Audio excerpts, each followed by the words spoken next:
ആ സമയത്ത് എൻ്റെ നെഞ്ചത്തോട്ട് തന്നെ കമ്പിട്ട് അവരെ ഹസ്ബൻഡ് ഇടുക്കി. നമസ്കാരം, എൻ്റെ കൂടെ ഇരിക്കുന്നത് ശ്രീകല ചേച്ചിയാണ്. ശ്രീകല ചേച്ചി ചിറയൻകീഴ് പണ്ടകശാല സ്വദേശി ആയിരുന്നു, ഇപ്പോഴില്ല. അവർ പറയുന്നത് എന്ന് പറഞ്ഞു കഴിഞ്ഞാൽ അവരവിടെ താമസിച്ചിരുന്ന വീട് ഒരു അമ്പലം പോലെ ആയിരുന്നു. 200 വർഷമായി അവിടെ ഈ പറയുന്ന പട്ടാഭിഷേകം പോലുള്ള ഒരുപാട് ചടങ്ങുകളൊക്കെ നടന്നുകൊണ്ടിരുന്ന ഒരു കൂട്ടുകുടുംബമായി താമസിച്ചിരുന്ന അമ്പലമായിരുന്നു. പക്ഷേ ഇപ്പോൾ അയൽപ്പക്കത്ത് താമസിക്കാൻ വന്ന ആരുടെ ഇടപെടൽ നിമിത്തം അവർക്ക് ദീപം കത്തിക്കാനോ വിളക്ക് കൊളുത്താനോ അല്ലെങ്കിൽ ഈ പറയുന്ന മണി കിളിക്കാനോ ഒന്നും പറ്റാത്ത സാഹചര്യത്തിൽ അവരവിടെ നിന്നൊക്കെ ചിതറി നാലാഭാഗത്തേക്ക് പോയി. ഇപ്പോൾ ഇവർ താമസിക്കുന്നത് കുളത്തൂരാണ്. നമ്മൾ തിരുവനന്തപുരം കുളത്തൂരാണ് താമസിക്കുന്നത്. ഇപ്പോൾ ചേച്ചി പറഞ്ഞ അനുസരിച്ചാണ് ഞങ്ങൾ വന്നത്. ഏതായാലും ഒരു സ്വന്തം ജനിച്ചു വളർന്ന വീട്ടിൽ നിന്ന് പാലായനം ചെയ്യുന്ന അവസ്ഥയെക്കുറിച്ച് ചേച്ചി എന്നെ പറയും. നമസ്കാരം. നമ്മൾ 200 വർഷങ്ങൾക്ക് മുമ്പേ അച്ഛനും അമ്മമാരെ എല്ലാവരും പട്ടാഭിഷേകം 41 ദിവസം രാമായണവും ഭാഗവതമൊക്കെ വായിച്ച് പട്ടാഭിഷേകമൊക്കെ നടത്തിയിരുന്ന ഒരു നമ്മളെ വീടിൻ്റെ തെക്കതും പടപ്പരയായിട്ട് എല്ലാ ദേവീദേവന്മാരെയും പടമൊക്കെ വച്ച് നമ്മൾ നിത്യേന വിളക്കും കൊളുത്തി പൂജിച്ച് വീട്ടിൻ്റെ പൂജാമുറി പോലെ.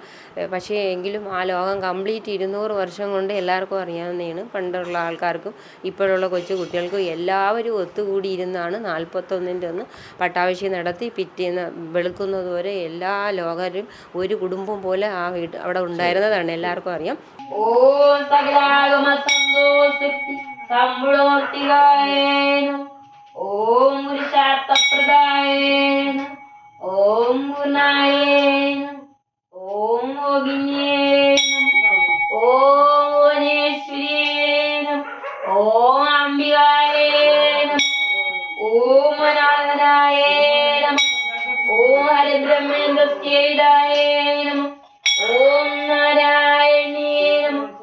പട്ടാഭിഷേകത്തിൻ്റെ പിറ്റേന്ന് രാവിലെ കഞ്ഞി ഒഴിക്കുകയും ഭയങ്കര നല്ല മേളങ്ങളും എല്ലാം ഒക്കെ ആയി കഴിഞ്ഞുകൊണ്ടിരുന്നത്. നമ്മളെ കുടുംബത്ത് 14 അച്ചാമ്മയ്ക്ക് 14 മക്കളുള്ളവർക്ക് ഷെയർ ചെയ്തപ്പോഴത്തേക്കും എല്ലാവരും വാങ്ങി, ആരും ശല്യമില്ല. ഒരു വ്യക്തിക്ക് മാത്രം ഞങ്ങളെ അടുത്ത് വീടിനോട് ചേർന്നുള്ള വീട് അവർക്ക് മാത്രം നമ്മൾ ഇപ്പോൾ ശംഖ് ഊതണത്, മണിയടിക്കണത്, പൂജാതി കാര്യങ്ങൾ, വിളക്ക് കൊളുത്തുന്നത്, നാമം ജപിക്കണത്, മറ്റുള്ളവർ വന്ന് ഭജന പാടുന്നത് സനാതനധർമ്മത്തിൽ വിശ്വസിക്കുന്ന ആൾക്കാരല്ലേ, ഹിന്ദുക്കളല്ലേ? ഹിന്ദുക്കളാണ്. കഴിഞ്ഞ വർഷങ്ങൾക്ക് മുമ്പ് വരെ അവർ നമ്മളോടൊപ്പം നിന്നവരാണ്. 1.5 വർഷമായിട്ടാണ് ഈ പ്രശ്നങ്ങൾ.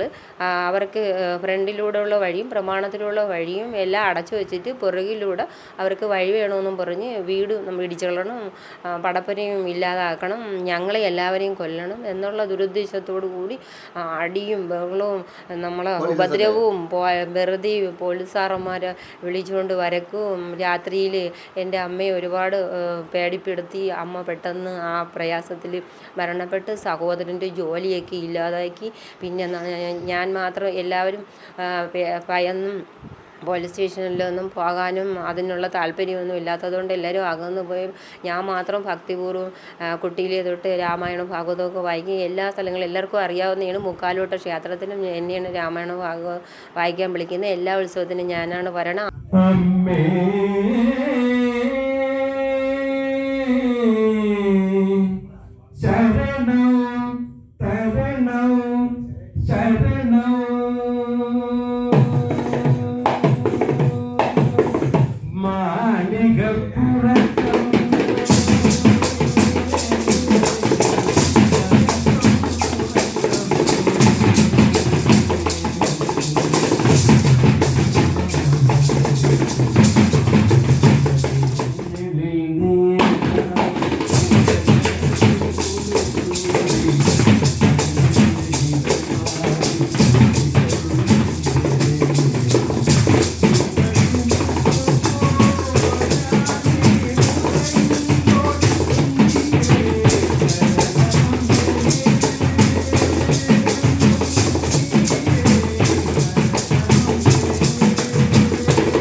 ഇതും പരാതികൾ കൊടുത്തിരിക്കുകയാണ്. എല്ലായിടത്തും പ്രധാനമന്ത്രിക്കും മന്ത്രിക്കും കളക്ടർക്കും കമ്മീഷനിലും വനിതാ സെല്ലിലും വനിതാ കമ്മീഷനിലും റൂറൽ എസ് പിക്കും ആറ്റിങ്ങൽ എസ് പിക്കും ചിറയൻകീഴും മജിസ്ട്രേറ്റ് കോടതിയിൽ മുനിസിപ്പൽ കോടതിയിൽ ഹൈക്കോടതിയിൽ എല്ലാ സ്ഥലങ്ങളിലും എൻ്റെ സഹോദരന്മാരും എൻ്റെ കുടുംബവും ഇല്ലാതാവാതിരിക്കാൻ വേണ്ടി അവർ പറയണത് എനിക്ക് ദൈവത്തിൻ്റെ കോടതിയാണ് ഞാൻ. ആരെങ്കിലും എന്തെങ്കിലും വന്നാൽ നമുക്ക് പറയാൻ അവരെല്ലാവരെയും ഹൃദയത്തിൽ ഈശ്വരനെ കാണുന്നുണ്ട്. എല്ലാവരും ഒന്നുപോലെ സ്നേഹിച്ച് അവരും അങ്ങനെ നിന്നിട്ട് പെട്ടെന്ന് നമ്മളെ ഉപദ്രവം പട്ടിയെ കൊണ്ടുവരും, പട്ടി അഴിച്ചെടുത്തുകൊണ്ട് വരും കടിക്കാനായിട്ട്. പൂജാമുറിയിൽ കയറാൻ സമ്മതിക്കില്ല. എല്ലാവരും കുടുംബത്തോട് വളഞ്ഞു നിന്ന് അടിയും ഷാളൊക്കെ എൻ്റെ കിടക്കുന്ന ഷാള് പോലും കുരുക്കി എന്നെ കൊല്ലാൻ നോക്കിയിട്ടുണ്ട്. പടപ്പരയിലിട്ട് പൂട്ടിയിട്ടുണ്ട്. അതിൻ്റെ വീഡിയോ വരെ അയച്ചിട്ടുണ്ട്. മെഴുകുതിരി കാർത്തികയ്ക്ക് മെഴുകുതിരി കത്തിയാൽ അന്ന് എൻ്റെ അമ്മ ജീവനോട് ഇരിക്കണം. അമ്മ പറയണത് കാർത്തികയിലെ വിളക്ക് കൊളുത്തിട്ട് ഇവിടെ പറ്റത്തില്ല വിളക്ക് കൊളുത്താനൊന്നും പറഞ്ഞ് അമ്മയെ പിടിക്കാമോ? ഇവിടെ കെട്ടിയിടാം, ഇവിടെ കെട്ടിയിടാം. അയ്യോ പിന്നെ അപ്പ വരെ നിന്റെ വിളക്കത്തിച്ച കാണിക്കണോ? നമ്മള് കത്തിക്കാൻ ഇട കൊടുത്തിട്ടല്ലേ? കാർത്തിക പോൻ ചത്ത കാർത്തിക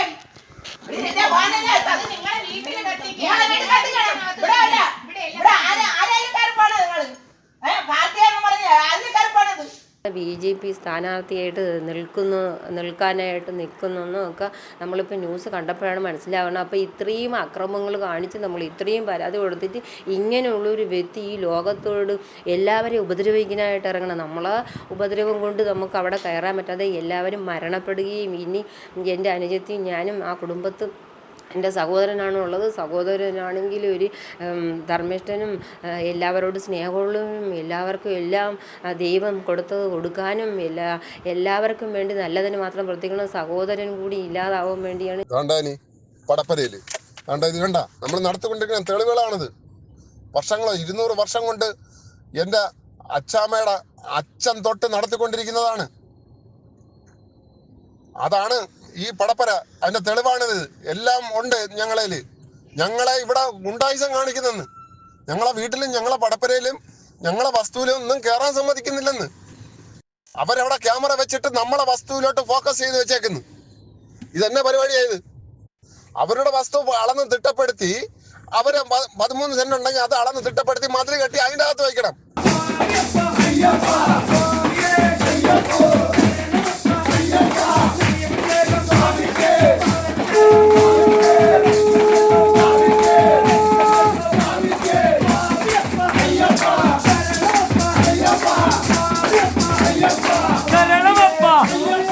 ഒരു കാര്യം ചോദിക്കട്ടെ, നിങ്ങൾ ഇത്രയും കാലമായിട്ട് ജനിച്ചുകൊള്ളുന്ന വീട്ടിൽ നിന്ന് പെട്ടെന്നൊരു തേർഡ് പാർട്ടിയുടെ ഒരു ഉപദ്രവം ഉണ്ടാകുമ്പോൾ വീട് ഉപേക്ഷിക്കുകയാണോ ചെയ്യേണ്ടത്? അത് അവിടെ തന്നെ സമരം ചെയ്ത് ജീവിക്കുകയാണോ വേണ്ടത്? ഞാൻ മാത്രമാണ് പോകുന്നത്. കാര്യം സഹോദരന്മാർ ഗൾഫിലായിരുന്നല്ലോ നിൽക്കുന്നത്. പിന്നെ അനുജിത്തി ഇവരെ ഈ തെറിവിളിയും അനാവശ്യങ്ങൾ പറച്ചിലും അടിക്കും ഒന്നും വരാതെ അനിയത്തി മുമ്പേ ഇവരെ പയ്യുന്ന ദൂരെയാണ്. ഇവരെ വാക്കുകളും പ്രവൃത്തികളും അടിക്കൊന്നും പയ്യാതെ ഒന്നിനും പോകാൻ ഇഷ്ടമല്ല. പക്ഷെ ഞാൻ അവരെ കാലിൽ പിടിച്ച് ചേച്ചി അമ്മ അനിയത്തി മോളെ എന്ന് പറഞ്ഞ് ഞാൻ സ്നേഹിച്ച് കയറിക്കൊണ്ടിരുന്നു. പക്ഷേ അവസാന നിമിഷം എന്നെ പട്ടിയെ കൊണ്ടുവരികയും ആദ്യമേ കൊണ്ട് പലതും അക്രമങ്ങളും അനാവശ്യവും ഇല്ലാത്തതൊക്കെ പറയുകയൊക്കെ ചെയ്യുമായിരുന്നു. പക്ഷേ അവസാന നിമിഷമായപ്പോൾ എനിക്ക് പോകാൻ പറ്റാത്തത് 2 പ്രാവശ്യം ക്യാൻസർ വന്നതിന്. അപ്പോൾ എൻ്റെ കൈ കൊണ്ട് അവർ ബലപ്രയോഗത്തിന് വരുമ്പോൾ തടുക്കാൻ പോലും പറ്റത്തില്ല.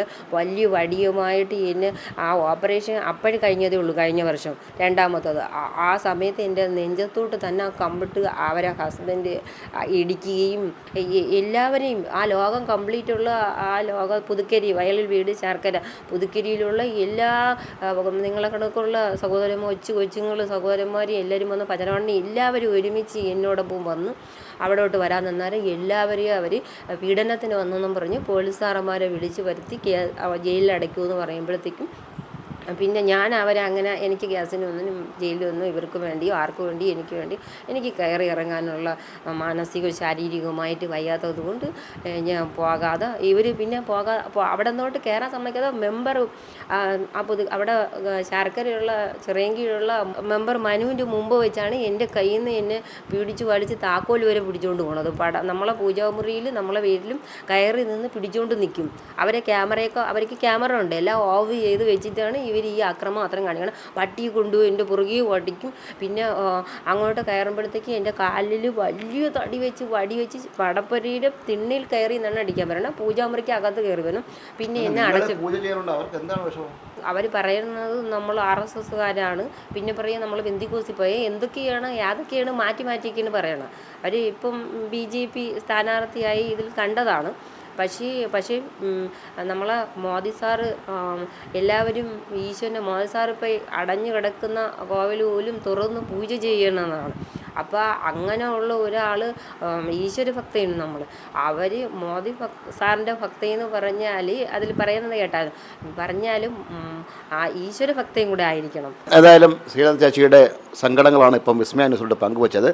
ഞാൻ എന്തായാലും ഈ സ്റ്റോറുമായി ബന്ധപ്പെട്ട പ്രതികളുടെ ആരുടെയൊന്നും പേരോ ഫോട്ടോയോ ഒന്നും കൊടുക്കുന്നില്ല. കാരണം ഇതിപ്പോൾ കോടതിയിലെ പരിഗണനയിലും അതുപോലെ തന്നെ അന്വേഷണത്തിൽ ഇരിക്കുന്ന സംഭവമാണ്. ശരിക്കും പറഞ്ഞാൽ അവർ ജനിച്ചു വളർന്ന സ്ഥലത്ത് തന്നെ അവർക്ക് താമസിക്കാനും ഇവർ ചെയ്തു വന്നിരുന്ന നടപ്പാക്കി വന്നിരുന്ന അല്ലെങ്കിൽ അനുവർത്തിച്ച് വന്നിരുന്ന ആ പൂജാകാര്യങ്ങൾ തുടർന്ന് ചെയ്യാനും ഇവർ അനുവദിക്കണമെന്നാണ് വിസ്മയ ന്യൂസിൻ്റെ പക്ഷം. കാരണം അതിന് ബന്ധപ്പെട്ട പ്രശസ്തരായ ആൾക്കാരും സംവിധാനങ്ങളും ഒക്കെ തന്നെ ഇടപെടണം. കാരണം അവർ പറയുമ്പോൾ അവരുടെ സങ്കടം എനിക്ക് മനസ്സിലാവുന്നുണ്ട്. അവർ ഇത്രയും കാലമായി ചെയ്തുകൊണ്ടിരുന്ന ഒരുപാട് ആചാരങ്ങൾ ലംഘിക്കപ്പെടുമ്പോൾ അത് നിർത്തലാക്കേണ്ടി വരുമ്പോൾ ഒരു ഭക്തയ്ക്കുണ്ടാകുന്ന വിഷമം എനിക്ക് മനസ്സിലാക്കാൻ പറ്റുന്നുണ്ട്. അതുകൊണ്ടാണ് ഞാൻ ഇപ്പോൾ സംസാരിക്കുന്നത്. പോലും ശാർക്കര ക്ഷേത്രത്തിൽ പോലും പോകാൻ പറ്റില്ല. നമ്മൾ ആ ചിറയൻകീഴ് ദേശത്ത് നിന്ന് അവരെല്ലാവരും കൂടി ചേർന്ന് അടിക്കാനായിട്ട് വരികയാണ്. ശാർക്കര ക്ഷേത്രത്തിൻ്റെ മുന്നിൽ ഓട്ടിക്കുന്നുണ്ട്. ഇവിടെ ഏത് സ്ഥാപനത്തിൽ ചെന്നാലും നമുക്ക് അങ്ങനെ നമ്മളെ ജനിച്ച് വളർന്ന നാടെന്ന് പറഞ്ഞാൽ അത് ഭയങ്കര പ്രയാസമാണ്. നമ്മൾ ആ പടപ്പരയിൽ എൻ്റെ ഹൃദയം പൊട്ടി ഞാൻ തീർന്നു പോകണ കണക്കത്ത് പ്രയാസപ്പെട്ടാണ്. ഏതായാലും ചേച്ചിയുടെ സങ്കടം നമുക്ക് മനസ്സിലാകും. കാരണം ഇതേപോലെ വർഷങ്ങളായി പരിചരിച്ചു പോകുന്നൊരു കാര്യം, ജീവിതത്തിൻ്റെ ഭാഗമായിട്ടുള്ള പൂജകളും കാര്യങ്ങളൊക്കെ ഒരു സുപ്രഭാതത്തിൽ നിന്ന് പോവുകയും ചെയ്യാതിരിക്കുകയും ചെയ്യുമ്പോൾ സങ്കടം മനസ്സിലാകുന്നുണ്ട്. അതുകൊണ്ടാണ് ചേച്ചിയുടെ ഭാഗം കേൾക്കാൻ വേണ്ടി ഇവിടെ എത്തിയത്. സ്പെയിൻസ് വേണ്ടി ക്യാമറമാൻ അനീഷ് മംഗലാപുരത്തിനൊപ്പം ശ്രീജിത്ത് മാരാർ സൈനിങ് ഓഫ്.